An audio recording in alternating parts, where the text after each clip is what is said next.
Ya, shalom, selamat pagi untuk setiap kita. Kurang semangat, shalom. Iya, boleh kasih senyum ke kiri, ke kanan, ke depan, ke belakang. Ya, Bapak Ibu terkasih, pastinya dalam segala keadaan kita bersyukur untuk apapun yang terjadi di dalam kehidupan kita. Beberapa hari ini dalam sebuah perenungan singkat, ada beberapa hal yang cenderung saya pikirkan, gitu ya. Saya merasa bahwa banyak hal tak terduga seringkali terjadi di dalam kehidupan.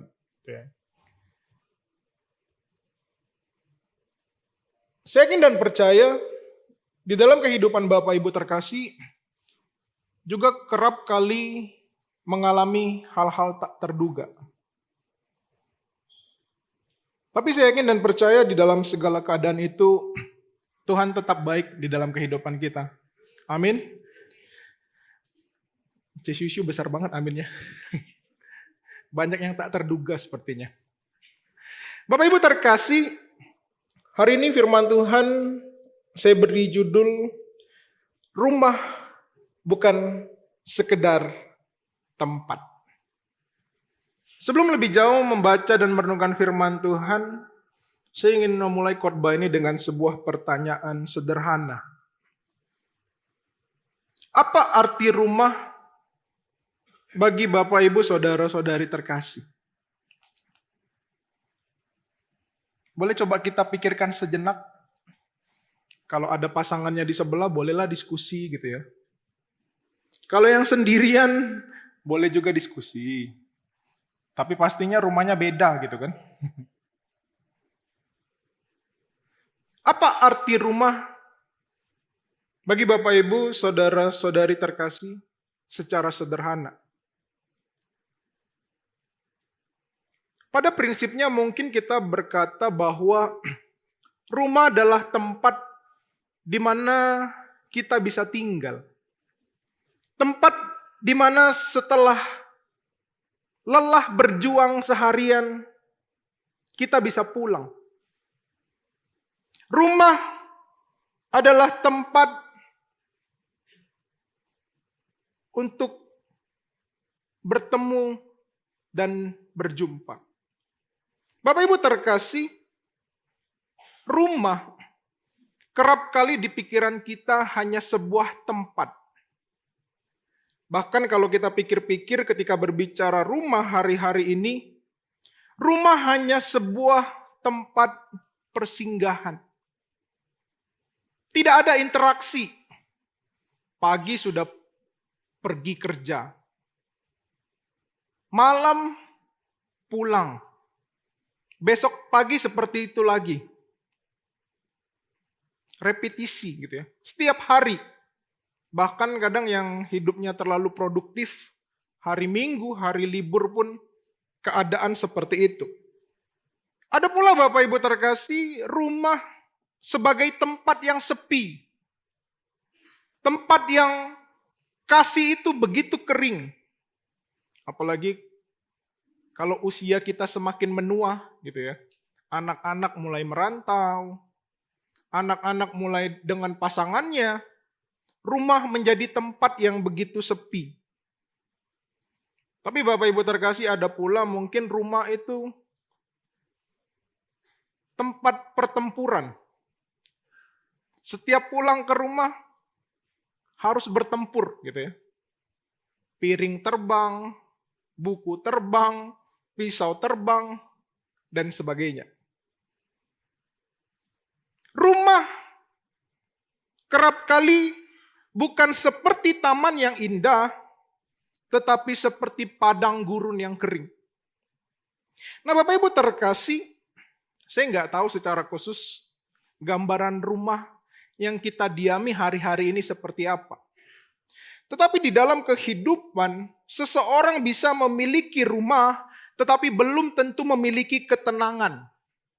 Seseorang bisa pulang setiap hari, tetapi belum tentu menemukan damai sejahtera. Apalagi hari-hari ini rumah gambarannya tereduksi gitu ya. Hanya sebuah bangunan, hanya sebuah tempat tinggal yang berisi berbagai macam kegiatan.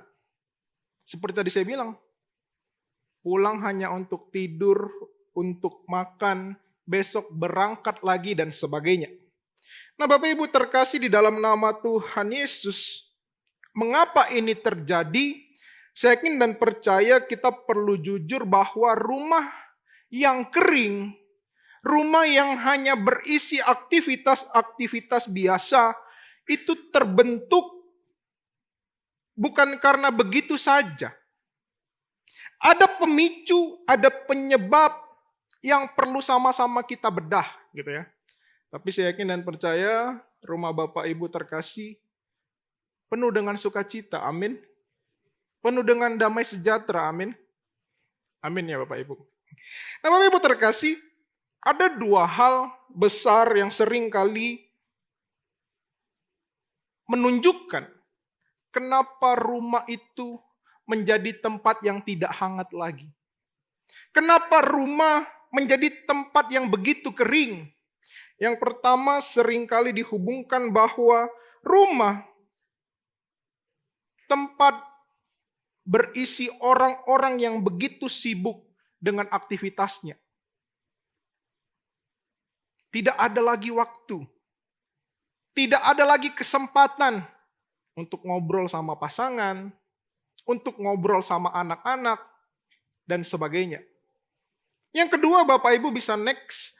Rumah seringkali hari-hari ini dikuasai oleh teknologi. Sibuk dengan gadget masing-masing, gitu ya.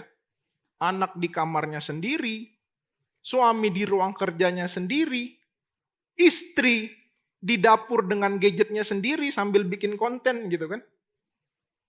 Bahkan peliharaan pun sibuk juga sendiri. Nah Bapak Ibu terkasih di dalam nama Tuhan Yesus, rumah seperti apa yang sedang kita rasakan hari-hari ini? Apakah rumah kita benar-benar rumah yang berisi dengan penuh sukacita atau hanya sekedar tempat? Saya mengajak kita membuka Alkitab di dalam Mazmur 103. Bacaan kita ayat yang ke-17 sampai 18. Saya akan bacakan untuk Bapak Ibu terkasih. Setiap kita boleh sama-sama menyimak. Mazmur pasal yang ke-103 ayat 17 sampai 18.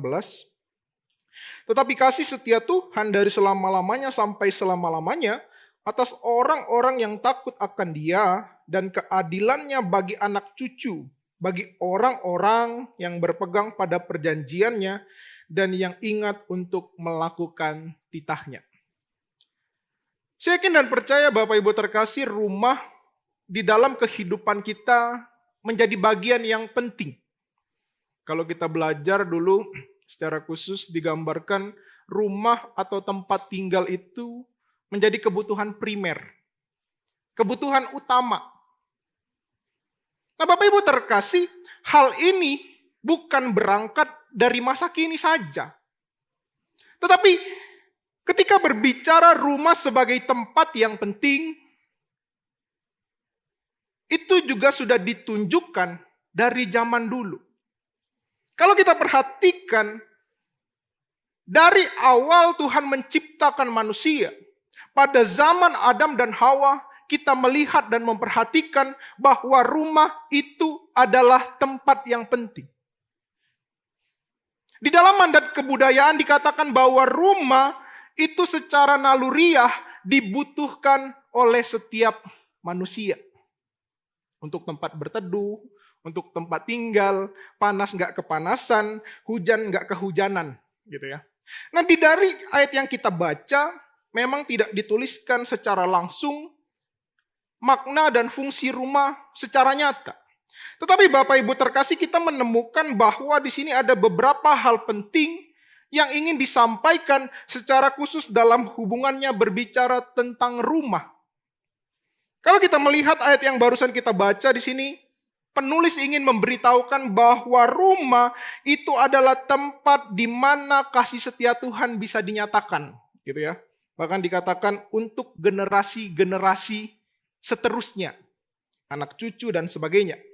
Dan yang berikutnya juga kalau kita perhatikan bahwa rumah adalah tempat di mana janji Tuhan bisa dirawat dan juga diturunkan. Kita akan belajar hari ini bahwa rumah kita, rumah Bapak Ibu terkasih, itu bukan sekedar tempat biasa. Apa yang harus kita ciptakan, apa yang harus ada di rumah itu, kita akan sama-sama belajar. Ini minggu pertama Bapak Ibu terkasih, kita belajar bagaimana rumah itu harus ada kasih Tuhan di dalamnya. Rumah itu harus ada kasih yang nyata, kasih yang benar-benar diteladankan dan ditunjukkan. Nah, minggu ini kita akan melihat bahwa pertama Bapak Ibu terkasih, rumah itu adalah tempat untuk merawat setiap generasi. Atau saya ingin berkata bahwa rumah adalah tempat terbaik untuk kita bisa memuridkan keluarga. Bapak Ibu terkasih, rumah sederhananya saya ingin gambarkan sebagai sebuah media. Media di mana keluarga itu bisa bertumbuh. Kalau Bapak Ibu yang biasanya suka bercocok tanam, media itu biasanya kita gunakan untuk tanaman bisa bertumbuh dengan baik. Contohnya tanah, pasir, dan sebagainya. Untuk tanaman bisa bertumbuh dengan baik, dibutuhkan media yang subur, media yang penuh nutrisi, media yang gembur. Ketika medianya baik, penuh nutrisi, gembur, saya yakin dan percaya tanaman itu juga akan bisa bertumbuh dengan baik. Nah, Bapak Ibu terkasih, di sini kita melihat yang pertama bahwa rumah itu adalah tempat untuk merawat setiap generasi. Di mana kita dan keluarga bisa bertumbuh di dalam Tuhan. Bapak Ibu terkasih, di dalam nama Tuhan Yesus, ketika berbicara tentang merawat generasi, kita akan menemukan dengan beberapa kata kerja, gitu ya. Pastinya beberapa kata kerja di sini berhubungan dengan bagaimana kita ataupun seseorang bisa dikelola, gitu ya. Secara khusus dalam proses yang ada untuk terjadi namanya dirawat. Saya yakin dan percaya Bapak Ibu terkasih, ketika kita merawat sesuatu, butuh sebuah effort yang dilakukan. Ada intensional, gitu ya. Minggu pertama kita baca, ada kesengajaan yang dilakukan dan kesengajaan yang harus diperbuat. Kalau kita perhatikan di dalam Ulangan 6 ayat yang ke-7, saya juga ingin mengatakan sederhana bahwa inilah mandat bagaimana fungsi kita sebagai orang percaya di dalam keluarga harus tercipta, namanya merawat. Kalau kita perhatikan di dalam ayat yang tertulis di situ, perintah disampaikan kepada bangsa Israel. Secara khusus dalam merawat setiap generasi. Dikatakan haruslah engkau mengajarkan berulang-ulang kepada anak-anakmu, membicarakannya apabila engkau duduk di rumah, dan sebagainya. Nah, di sini firman Tuhan ingin memberitahukan kepada kita, Bapak Ibu terkasih, yang pertama bahwa rumah itu adalah tempat yang penting untuk kita merawat setiap generasi sehingga mereka bisa bertumbuh serupa dengan Tuhan. Tapi seringkali apa yang kita pikirkan cenderung berbeda. Banyak orang berpikir bahwa yang terpenting itu mereka sekolah di luar bagus. Yang terpenting itu nanti mereka dapat pendidikan di luar istimewa. Bisa keluar negeri, kalau kerjanya sukses dan sebagainya. Banyak orang berpikir bahwa yang terpenting itu pembentukan terjadi di luar rumah. Tetapi firman Tuhan ingin memberitahukan kepada kita bahwa rumahlah itu tempat pertama untuk terjadinya pembentukan. Bapak Ibu terkasih, saya punya anak hari-hari ini udah masuk umur mau 5 tahun. Ya, jadi beberapa bulan ini sudah mulai sekolah, gitu ya. Nah, jadi memang dia sekolahnya supaya dekat rumah di lingkungan CGC lah, sekolah umum. Bapak Ibu terkasih, anak saya yang besar tiba-tiba pulang. Ngobrol lah kami gitu kan, ngobrol gimana mereka sekolahnya. Responnya menarik Bapak Ibu. Alhamdulillah Pak, baik-baik saja. Kaget. Loh, kok kamu beda server sekarang? Mamanya ajarin, bukan alhamdulillah mereka. Puji Tuhan gitu ya. Besoknya pulang lagi Bapak Ibu terkasih. Lihat adiknya nangis. Astagfirullahaladzim gitu. Mulai khawatir kita Bapak Ibu. Apa balik metodis 2B? Masih bisa enggak institusi sekarang? Bapak Ibu terkasih, mamanya kaget. Istighfar Meka, istighfar. Enggak, itu bercanda. Nah Bapak Ibu terkasih, manusia cenderung ya, apa yang diajarkan enggak dilakukan. Apa yang dilarang malah dilakukan. Gitu ya. Nah Bapak Ibu terkasih, saya ingin berkata bahwa ketika kita gagal merawat generasi, ketika kita lalai membentuk generasi yang ada di rumah kita, dunia tuh cepet banget mempengaruhi mereka. Kalau kita nggak koreksi, nggak kita perbaiki, makin bahaya nih. Tiba-tiba bulan puasa anak saya ikut puasa gitu kan. Bahaya. Nah jadi Bapak Ibu maksudnya adalah ketika kita gagal merawat generasi-generasi itu di rumah kita, dunia tuh cepet banget mempengaruhi mereka. Apalagi teknologi gitu ya. Nah jadi Bapak Ibu terkasih di dalam nama Tuhan Yesus, jadi rumah itu tempat pertama harus terjadi pembentukan. Secara khusus di keluarga kita. Gimana kita bisa saling mengoreksi, kita saling memperbaiki, kita saling memberitahukan, kita saling mengajarkan. Di dalam firman Tuhan, secara khusus Amsal 22 ayat yang ke-6 dikatakan, didiklah orang muda menurut jalan yang patut baginya, maka pada masa tuanya pun ia tidak akan menyimpang daripada jalan itu. Ya, didikan itu terbentuknya di mana Bapak Ibu? Bukan di sekolah, tapi di rumah. Bukan di lingkungan mereka bermain, tetapi di rumah. Jadi mari pertama kita menyadari bahwa rumah itu adalah tempat untuk kita membentuk dan merawat setiap generasi. Disinilah terjadinya pemuridan bagi keluarga kita. Yang kedua Bapak Ibu terkasih, di sini kita juga belajar bahwa rumah itu adalah tempat pertama dan utama mengalami Tuhan. Seringkali kita berpikir bahwa tempat utama, tempat seharusnya kita mengalami Tuhan itu di gereja.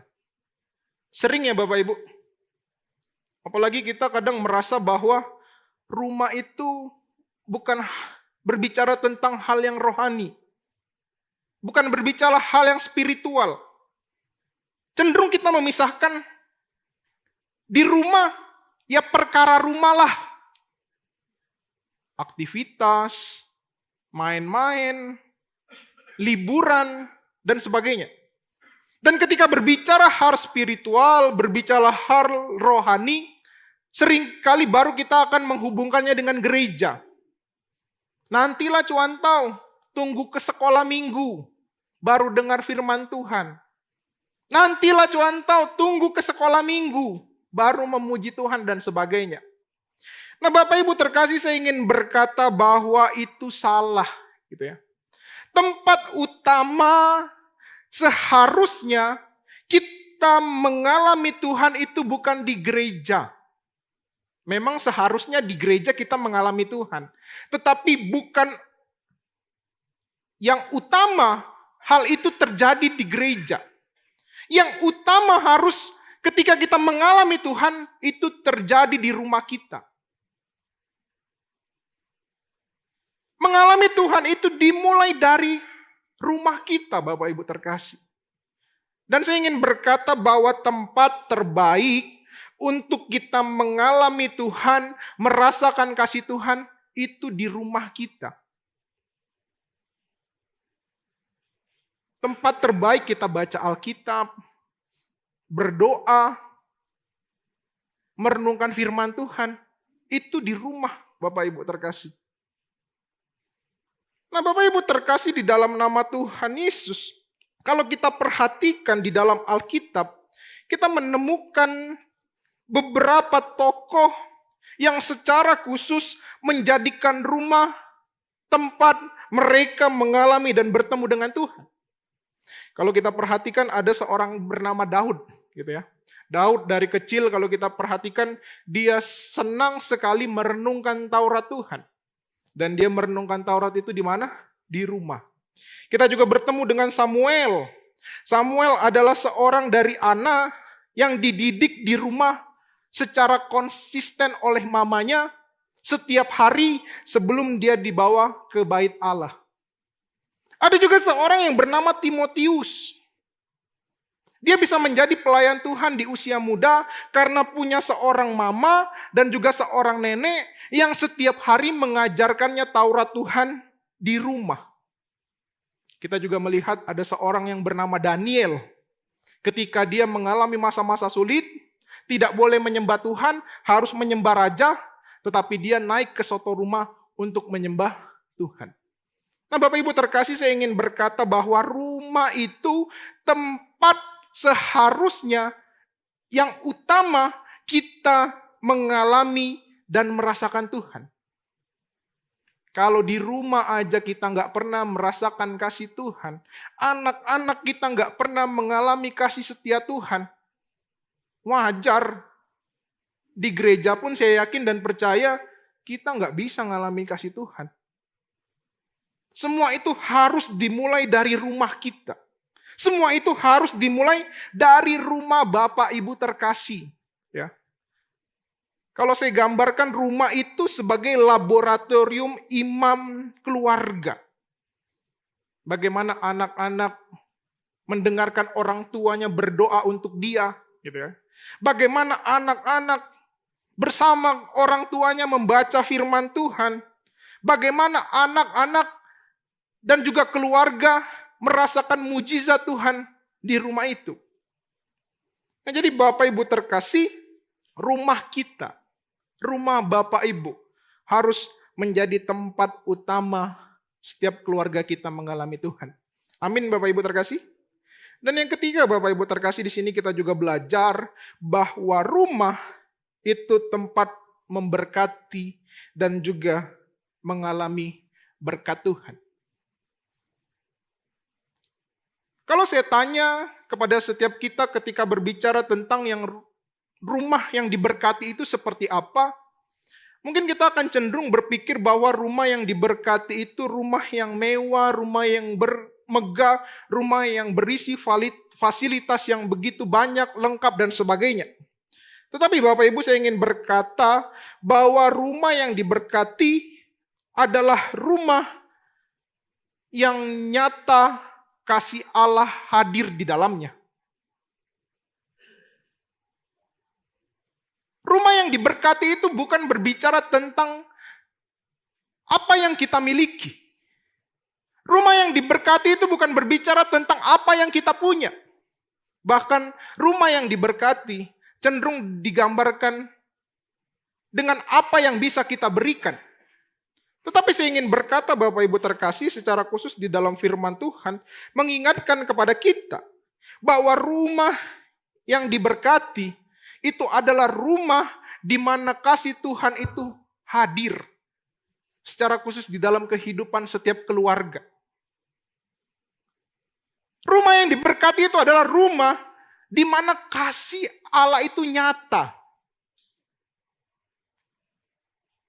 Terlihat, nampak, terrefleksi secara khusus di dalam kehidupan setiap anggotanya. Nah Bapak Ibu terkasih, di dalam nama Tuhan Yesus ada sebuah buku yang mengatakan bahwa tanda keluarga yang sehat itu adalah ngobrol. Ya saya yakin dan percaya ketika keluarga sehat, berarti ini indikasi bahwa rumah itu hidup dalam berkat Tuhan. Ya. Dikatakan bahwa tanda keluarga yang sehat itu ngobrol. Bisa bercerita. Ceritanya bukan hanya di level permukaan. Udah ditransfer belum uangnya? Jemput anak jam berapa? Tapi ngobrol yang berkualitas. Bisa menceritakan apa yang penting untuk diceritakan. Bisa terbuka di dalam menceritakan segala sesuatu yang nantinya akan saling memberkati satu dengan yang lain.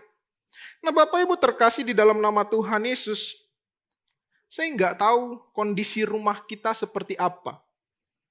Tapi saya yakin dan percaya setiap kita bisa menilai rumah kita seperti apa. Apakah seperti kebun bunga yang indah, di mana ini keadaan yang dirindukan, keadaan yang menarik, keadaan yang indah, di mana setiap anak-anak kita bersuka cita dan mengalami berkat Tuhan, atau seperti padang gurun yang kering, gersang, dan tidak ada kehidupan. Bapak Ibu terkasih di dalam nama Tuhan Yesus, hidup yang diberkati bukan soal berapa banyak yang kita punya, gitu ya, tapi seberapa banyak kasih yang kita bagikan di dalam rumah. Jadi mari kita sama-sama sadari hari ini bahwa rumah kita itu bukan sekedar tempat biasa. Bukan sekedar bangunan saja Bapak Ibu. Tetapi di dalamnya harus terjadi kehidupan di dalam Tuhan. Bagaimana setiap generasi dibentuk, generasi diubahkan. Setiap generasi mengalami Tuhan, dan setiap generasi diberkati oleh Tuhan.